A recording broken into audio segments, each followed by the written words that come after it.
ආයුබෝවන්. අද මම ඔයාලට කියන්න යන්නේ ශ්‍රී ලංකාවේ ගොරක ගැන. ඉතින් හැමෝම කැමති ඇති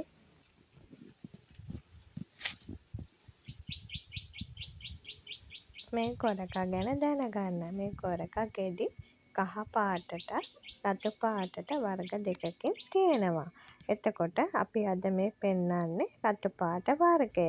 මේ ගොරක ගෙඩියේ පෙති වගේ බික් තියෙනවා. ඇතුළ ගැලවුවහම මේ වගේ මදය තියෙනවා. ඒකේ ඇතුලේ රතු පාට පුංචි මදයක් තියෙනවා. ඒක කන්න පුළුවන්, රසයි. ඒ වගේම මේ ගොරක ගෙඩියේ බික් වෙනම ගලවලා ගන්න පුළුවන්. මම එකක් ගලවලා පෙන්නන්නම්. මෙන්න මේ වගේ ගලවන්න පුළුවන්.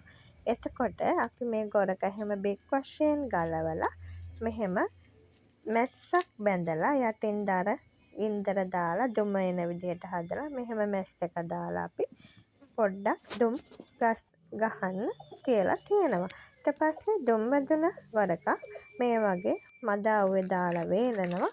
මේ වගේ තද අවුවටත් දාලා තාටුවක දාලා වේලනවා.